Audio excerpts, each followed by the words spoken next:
But and especially as we move more and more into a global community. Yes.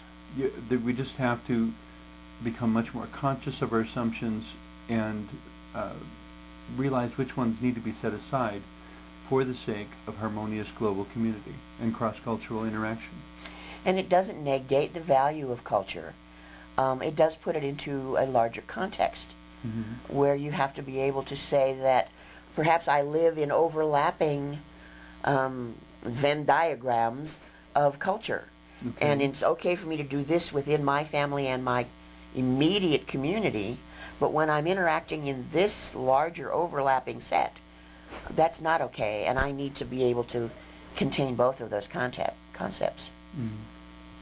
To have a sense of the concentric circles that surround us. I do this with my friends, I do this with strangers, I do this with the general public. Right. And tough love needs to be able to understand that there's a problem. Not just bad you. Oh, wait a minute, this was coming from another subset of behavior, and we need to examine that in this context, so that there can be correction, and be options, and be improvement. And be willing to include, I suppose it's not a very popular term these days, self-sacrifice.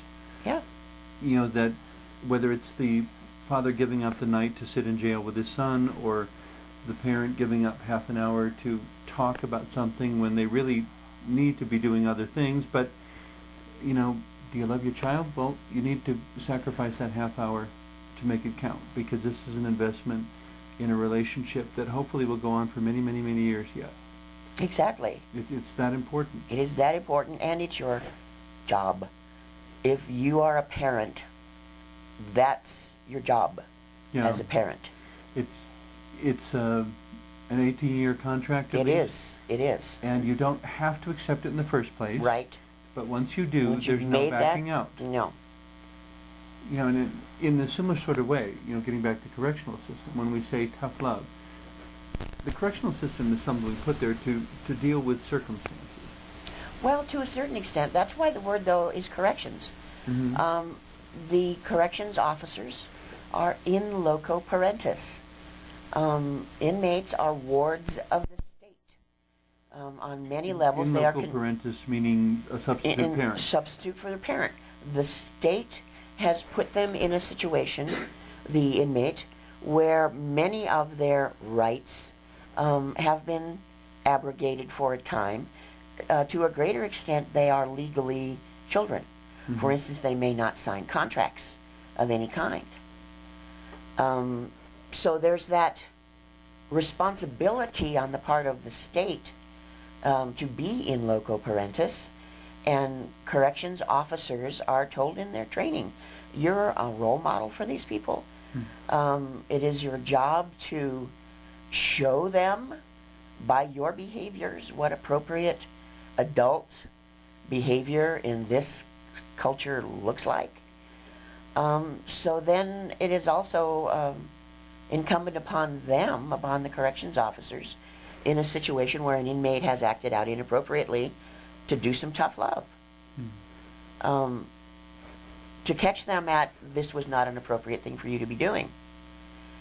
And in that, one aspect of the love would be, I want you to become a better person. Exactly.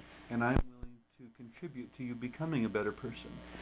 But I can't do the becoming for you. Right. I can't make you get there. I can show you what it might look like. I can discuss it with you. I can hold you responsible for your actions. I can't make you grow up. I can't make you become the person that I have a fairly good sense you could be. And there are a lot of bad things that happen to people all the way along.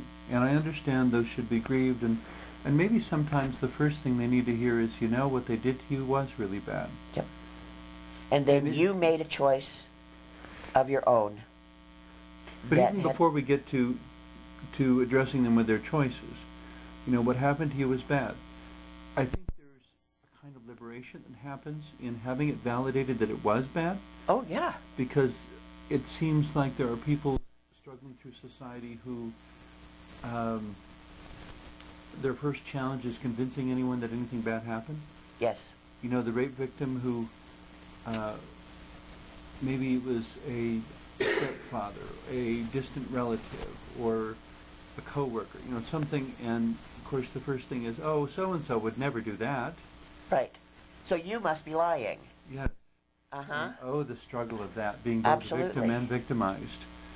But even within the context of, okay, we've established that you did X wrong, but we also know that you had the childhood from hell.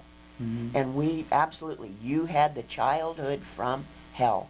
And I am really sorry about that. And we have things that can help you with that. We have counseling available. You know, there are tools to help you address that. But at some point, you made another choice you know, that has to be addressed as two well. wrongs don't make a right. Exactly. But I imagine you've seen people who perhaps found a moment of liberation in finally having someone agree with them that what happened to them was bad. Oh, all the time. All the time. And it's not just that we will agree with inmates that they have been offended against at points in their life. There are lots of staff that will do that. Oh, absolutely. You know, that was a horrible thing that happened to you.